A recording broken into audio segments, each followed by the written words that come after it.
പൊളിമിക്സ് ആരംഭിക്കുകയാണ്. ഏവർക്കും സ്വാഗതം. കാലത്തെ അടയാളപ്പെടുത്തുക എന്നതാണല്ലോ നമ്മുടെ പണി. കാലമെന്നാൽ ഇത് മതിൽക്കാലമാണല്ലോ. അപ്പോൾ മതിലിൽ അടയാളപ്പെടുത്തുക, മതിലാണ് കാര്യം. യുഡിഎഫിന്റെ ആഭിമുഖ്യത്തിൽ നടത്തുന്ന സെക്രട്ടേറിയറ്റ് ധർണ ആരംഭിക്കാൻ പോവുകയാണ്.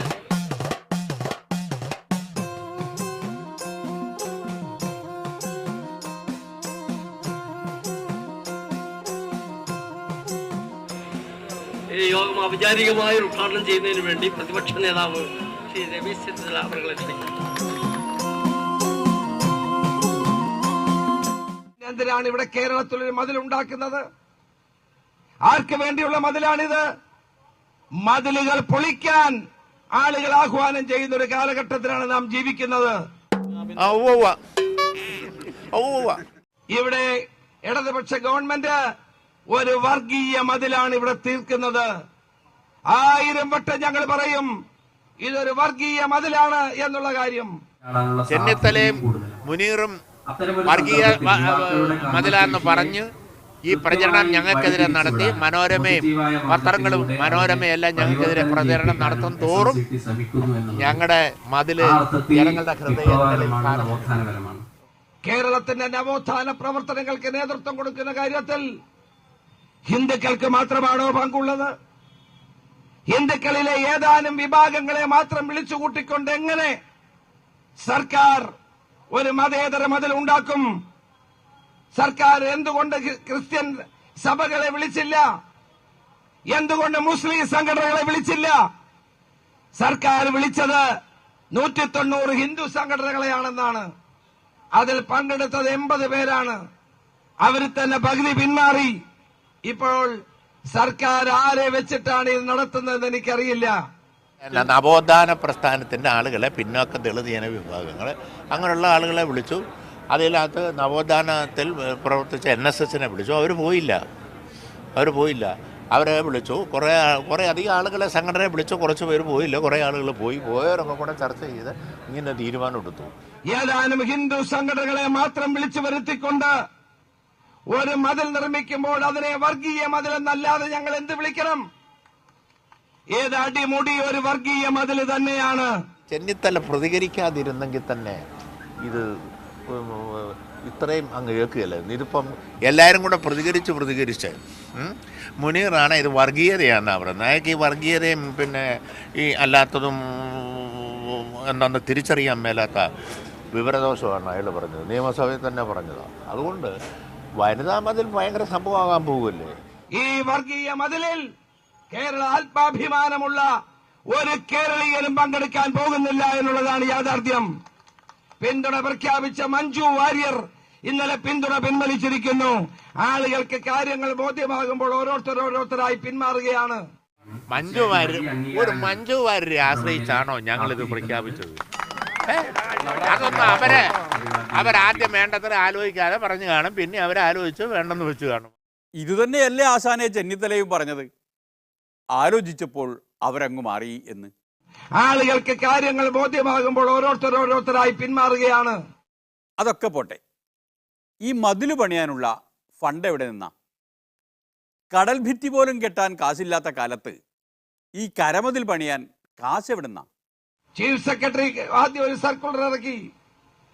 ആ സർക്കുലറിൽ പറഞ്ഞത് ഇതിനുള്ള പണം ധനകാര്യ വകുപ്പ് അനുവദിക്കണമെന്നായിരുന്നു ചീഫ് സെക്രട്ടറിയുടെ കത്ത്, ചീഫ് സെക്രട്ടറിയുടെ ഉത്തരവ്. ഞാൻ ആർട്ടിക്കിൾ 27 ചൂണ്ടിക്കാണിച്ചു. ഭരണഘടനയുടെ ആർട്ടിക്കിൾ 27 അനുസരിച്ച് ഒരു മതവിഭാഗത്തിന് വേണ്ടി മാത്രം സർക്കാരിന്റെ പണം ചെലവഴിക്കാൻ പാടില്ല എന്നുള്ള കാര്യം ഞാൻ ചൂണ്ടിക്കാണിച്ചു. ഗുജറാത്തിലും കേരളത്തിലും ഇന്ത്യയിലും സുപ്രീം കോടതിയുടെ വിധികളുണ്ട്. മതേതരത്വത്തിനല്ലാതെ ഏതെങ്കിലും പ്രത്യേക മതവിഭാഗങ്ങൾക്ക് വേണ്ടിയുള്ള പദ്ധതികൾ ആവിഷ്കരിക്കുന്ന പരിപാടിക്ക് ഗവൺമെന്റ് പണം ചെലവഴിക്കരുത്. ചൂണ്ടിക്കാണിച്ചപ്പോൾ ആ സർക്കുലർ പിൻവലിച്ചു. പക്ഷേ അതിനകത്ത് വലിയ ഒരു കള്ളക്കളിയുണ്ട്. വനിതാ ശിശുക്ഷേമ മന്ത്രാലയത്തെ ഏൽപ്പിച്ചിരിക്കുന്നു. ഈ ചെന്നിത്തല പറയുന്ന കേട്ടത്തൊന്നും പുള്ളിയുടെ കുടുംബസ്വത്ത് അടുത്താണ് നമ്മളിതിന് ചിലവാക്കാൻ പോകുന്നത്. അങ്ങനൊന്നും ചെയ്യില്ല. തലയ്ക്ക് സ്വഭാവമുള്ളവരും അങ്ങനെ ചെയ്യുമോ? ഗവൺമെൻറ്റിൻ്റെ ചിലവ് പൈസ മുടക്കി നികുതി പണം അത് ചുമ്മാ ഒരു ഞാനതിനെ പറയണ്ടേ, ചുമ്മാ കൊഞ്ഞാനം വർത്തമാനമല്ലേ. അത് കൂടും. ഗവൺമെൻറ് അംഗീകരിച്ചപ്പം ഔദ്യോഗിക പരിപാടിയാക്കി അംഗീകരിച്ചിട്ടുണ്ട്. ഇന്ന് കൂടുന്നുണ്ട്. ഞാൻ കളക്ട്രേറ്റിലേക്ക് പോകില്ലേ, അതിനല്ലേ വന്നത്. അപ്പോൾ അതെല്ലാം കൂടും, അതെല്ലാം ഞങ്ങൾ നടത്തും. കേരളത്തിന്റെ നവോത്ഥാന ചരിത്രത്തിൽ ഏറ്റവും കൂടുതൽ പ്രവർത്തിച്ചിട്ടുള്ള വക്കം ഖാദർ എന്തുകൊണ്ട് വക്കം ഖാദറിനെയും അനുയായികളെയും സംഘടനയെയും വിളിച്ചില്ല? ആരാണ് ഈ വക്കം ഖാദർ? ഒരു പിടിയും കിട്ടുന്നില്ലല്ലോ. രാജാധികാരത്തിനെതിരായി, ദിവാനെതിരായി പത്രത്തിൽ എഴുതിയ സ്വദേശാഭിമാനി രാമകൃഷ്ണപിള്ളയ്ക്ക് അവസരം കൊടുത്ത വക്കം ഖാദറിനെ അവർ വിളിച്ചില്ല. ആ സംഘടനകളെ വിളിച്ചില്ല. ആ പാരമ്പര്യമുള്ളവരെ ഓർത്തില്ല. വക്കം ഖാദറിനെ ഓർക്കാൻ ഈ സർക്കാരിന് സമയമില്ല. പ്രതിപക്ഷത്തിന് വക്കം ഖാദർ എന്നുവരെ ഓർക്കാനെങ്കിലും സമയമുണ്ടായി. വക്കം അബ്ദുൽ ഖാദർ മൗലവി എന്ന് തീർത്തും ഓർക്കാൻ കഴിഞ്ഞില്ലെങ്കിലും അതുപോട്ടെ. മുസ്ലിം സംഘടനകൾ, ജഫ്രി തങ്ങൾ ഉൾപ്പെടെയുള്ള മക്തി തങ്ങൾ ഉൾപ്പെടെയുള്ള എത്രയോ മഹാന്മാരായ തങ്ങന്മാർ സാമൂഹ്യ മാറ്റത്തിന് വേണ്ടി പടവരുതിയിട്ടുണ്ട്. അങ്ങനെ അങ്ങ് ഏറെ പിന്നോട്ട് പോയാൽ കുഴപ്പമാകും. പറഞ്ഞില്ല എന്ന് വേണ്ട. ഈ മക്തി തങ്ങൾ, സയ്യിദ് സനാഉല്ലാ മക്തി തങ്ങൾ കാര്യമായും പടപൊരുതിയത് ക്രിസ്ത്യൻ മിഷണറിമാർക്കെതിരെയായിരുന്നു. കുറ്റം പറഞ്ഞുകൂടാ. ചട്ടമ്പി സ്വാമികളുടെയും പ്രധാന നവോത്ഥാന പോർമുഖം അവിടെ തന്നെയായിരുന്നു. മിഷണറിമാർ ഈ സംസ്ഥാനത്ത് ഇംഗ്ലീഷ് വിദ്യാഭ്യാസവും വനിതാ വിദ്യാഭ്യാസവും പ്രചരിപ്പിക്കാൻ വേണ്ടി പ്രവർത്തിച്ചു. ഒരു ക്രൈസ്തവ സംഘടനയും വിളിച്ചില്ല. അവരും വരും, ക്രിസ്ത്യൻ വരും, മുസ്ലിം വരും. ഈ ക്രിസ്ത്യാനിയുടെ മൊത്തം കച്ചവടം KM മാണിയും PJ ജോസഫും കൂടി ഏറ്റാവില്ലൊന്നും നടക്കുമോ? നടക്കുകയില്ല. ആരേറ്റാലും നടക്കുകയില്ല. ആ വിഭാഗത്തിനിടയിലും ഇടതുപക്ഷ ജനാധിപത്യ മുന്നണിക്കും രാജ്യത്ത് പൊതുപ്രസ്ഥാനത്തിലെല്ലാം സ്വാധീനമുണ്ട്. മുസ്ലിം ജനവിഭാഗത്തിനിടയിൽ ഞങ്ങൾ സ്വാധീനം കൂടി വരികയാണ്. ഇപ്പോൾ ലീഗുകാരും മുനീറും കിനീറും എല്ലാം കൂടെ ഉദ്ദേശിക്കുന്നത്, ഇപ്പോൾ ഈ ചെന്നിത്തലയെല്ലാം ഉദ്ദേശിക്കുന്നത് ഈ വിഭാഗത്തിനിടയിലൊക്കെ ഒരു പ്രശ്നം ഉണ്ടാക്കിയെടുക്കുക എന്നതാണ്. ഇവർ ഉദ്ദേശിക്കുന്ന പ്രശ്നം ഉണ്ടാക്കി ഈ വിഭാഗത്തെ കൂടെ നിർത്തി എന്തോ ചെയ്യാനാ? എന്തിനേറെ ഞങ്ങളുടെ കാര്യം പോകട്ടെ, VS അച്യുതാനന്ദനെ പോലും ബോധ്യപ്പെടുത്താൻ കഴിയാത്ത വർഗീയ മതിലാണിത് എന്നുള്ളതാണ് യാഥാർത്ഥ്യം. മതില്, സ്ത്രീകളുടെ മതില്, ഇരട്ടിയാള്, അതിന് പുറമെ പുരുഷന്മാരുടെ മതിൽ സമാന്തരമായും വരും. ഇത് കാണാനും വരുമല്ലോ ആളുകൾ. അല്ലേ നിങ്ങൾ നോക്കിക്കോ. നോക്കാതെ എങ്ങനാ? രണ്ട് മതിലുകൾ മുഖാമുഖം വരുമ്പോൾ നോക്കാതെ എങ്ങനാ? നോക്കാലോ. UDFന്റെ എതിർപ്പൊന്നും ഒരു എതിർപ്പല്ല. എതിർപ്പിന്റെ വൻമതിൽ വേറെയുണ്ട്. അതാണ് മതിൽ.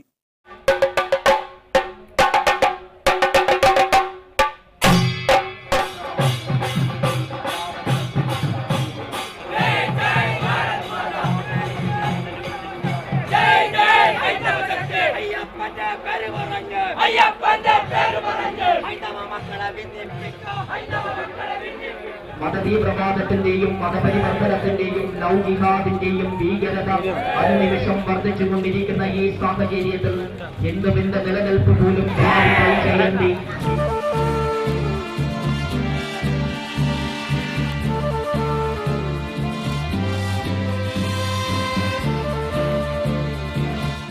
ഇത് നന്ദകുമാർ, RSS ദേശീയ നേതാവ് നന്ദകുമാർ. കൃത്യമായി പറഞ്ഞാൽ പ്രജ്ഞാപ്രവാഹ് ദേശീയ സംയോജകൻ J. നന്ദകുമാർ. ഇത് അയ്യപ്പനെതിരായിട്ടുള്ള മതില, ശബരിമലയ്ക്കെതിരായിട്ടുള്ള മതില, ആചാരധ്വംസനത്തിനായുള്ള മതില, ജാതീയതയുടെ മതിലാണ്, വർഗീയതയുടെ മതിലാണ്, അന്ധകാരത്തിന്റെ മതിലാണ്. എന്റെ സമനില തെറ്റിപ്പോയി സത്യത്തിൽ. എന്നെ അന്ധകാരത്തിന്റെ പാപനിർമ്മാണം നടത്തുന്ന ഇരുട്ടിന്റെ സന്തതികൾ കെട്ടിപ്പൊക്കാൻ ആഗ്രഹിക്കുന്ന മതിൽ മനസ്സുകൊണ്ട് പോലും പങ്കാളികളാകരുത്. മനസ്സുകൊണ്ട് പങ്കാളികളാവുന്നവർ പോലും വലിയ അയ്യപ്പ നിന്നയാണ് ചെയ്യുന്നത്, ഈശ്വര നിന്നയായിരിക്കും ചെയ്യുന്നത് എന്ന് തിരിച്ചറിഞ്ഞ് ഈ മതില് മാർക്സിസ്റ്റ് പാർട്ടിയുടെ ഔദ്യോഗിക പാർട്ടി പരിപാടിയായി നടക്കുന്നെങ്കിൽ നടന്നുകൊള്ളട്ടെ. പക്ഷേ സാധാരണ ആളുകൾ ആരും അതിൽ പങ്കെടുക്കാവുന്നതല്ല. പങ്കെടുക്കുന്നത് പാപമാണ്. ഏതോ ഒരു പാവം മനുഷ്യന് ജീവിതം നൈരാശ്യം കൊണ്ട് ആത്മഹത്യ ചെയ്തു. എന്റെ പൊന്നു സുഹൃത്തുക്കളെ, അതും ഏറ്റെടുത്തു. വരുന്ന വയ്യാവേലി മുഴുവൻ ഏറ്റെടുക്കുന്നവന്മാരായി RSSകാർ മാറി.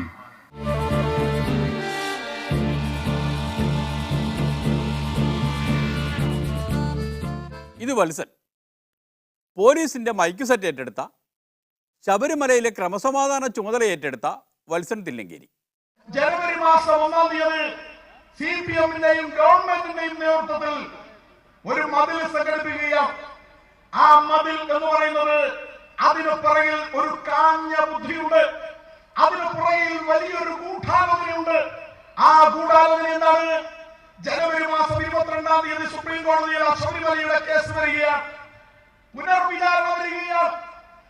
ഇവിടുത്തെ ഗവൺമെന്റും പിണറായി വിജയനൊക്കെ പറഞ്ഞിരുന്നത് അവിടെ റവ്യൂ പെറ്റീഷന് പോയാൽ സുപ്രീം കോടതി എടുക്കില്ല, ചുരുട്ടിക്കൂട്ടി എറിയും എന്നാണ്. പക്ഷേ 49 റവ്യൂ പെറ്റീഷനും 5 റിട്ട് കൊടുത്തു. കോടതി എല്ലാം സ്വീകരിച്ചു. ഓപ്പൺ കോർട്ടിൽ വാദം കേൾക്കാൻ പോവുകയാണ്. അങ്ങനെ വാദം കേൾക്കുമ്പോൾ ശബരിമലയിൽ കയറാൻ തയ്യാറായി നിൽക്കുന്ന ലക്ഷക്കണക്കിന് യുവതികൾ കേരളത്തിലുണ്ട് എന്നതിന്റെ തെളിവായി സുപ്രീം കോടതിയിൽ ഹാജരാക്കാൻ, അങ്ങനെ ഒരു തെളിവ് ശേഖരിക്കാൻ വേണ്ടിയാണ് ഇടതുപക്ഷത്തിന്റെ CPM-ന്റെ കാഞ്ഞ ബുദ്ധിയിൽ മഞ്ചേശ്വരം മുതൽ പാറശാല വരെ യുവതികളുടെ ഒരു മതിൽ എന്ന തീരുമാനം ഉണ്ടായിരിക്കുന്നത്. തനിക്ക് സ്വബോധമുള്ളവർ പറയുമോ? അത് അയ്യപ്പനെതിരാണ്, അത് അയ്യപ്പ ക്ഷേത്രത്തിനെതിരാണ്, അത് അയ്യപ്പ വിശ്വാസത്തിനെതിരാണ്, അത് ഹിന്ദു വിശ്വാസത്തിനെതിരാണ്. ഇതിനെയെല്ലാം പകർക്കാൻ വേണ്ടിയിട്ട് ഹിന്ദുക്കളായ സ്ത്രീകളെ തന്നെ ഉപയോഗിക്കുന്ന ആ വിളിഞ്ഞ ബുദ്ധി അത് വെച്ചാണ് അവരത് ചെയ്യുന്നത്. ഞങ്ങളൊന്നും ആരെയും രാമനാമമൊന്നും ചൊല്ലിക്കാൻ ഉദ്ദേശിക്കുന്നൊന്നുമില്ല. സ്ത്രീകൾക്ക് അവകാശം വേണം, തുല്യാവകാശം വേണം, അതിനുവേണ്ടി പൊരുതും. അതാണ് നമ്മുടെ നിലപാട്. അതുകൊണ്ട് ഈ കാര്യത്തിൽ ഒരു സംശയവും വേണ്ട. പ്രിയപ്പെട്ടവരെ, രാജ്യം വലിയ ഗുരുതരമായ പ്രശ്നത്തെയാണ് നേരിടുക. അതൊന്നും അവർക്ക് പ്രശ്നമല്ല. അവര് വേറൊന്നുകൂടി ആസൂത്രണം ചെയ്തിട്ടുണ്ട് ആശാനെ. വനിതാ മതിലിനെതിരായി മഞ്ചേശ്വരം മുതൽ പാറശാല വരെ അയ്യപ്പ ജ്യോതി തെളിയിക്കാൻ പരിപാടിയുണ്ട്. അത് എന്നാ വേണേലും ചെയ്യട്ടെ. അയ്യപ്പ ജ്യോതിയോ യോഗയുടെ സ്ഥാനത്തിപ്പുറത്ത് വേറെന്തെങ്കിലും ചേർത്താലും നമുക്ക് ഒരു വിരോധവും ഇല്ല. മഹാവിദ്വാൻമാരുടെ വാക്കുകൾ വ്യാഖ്യാനിക്കുന്നത് അത്ര നന്നല്ല, ആപത്തായിരിക്കും. അതിന് നിൽക്കുന്നില്ല.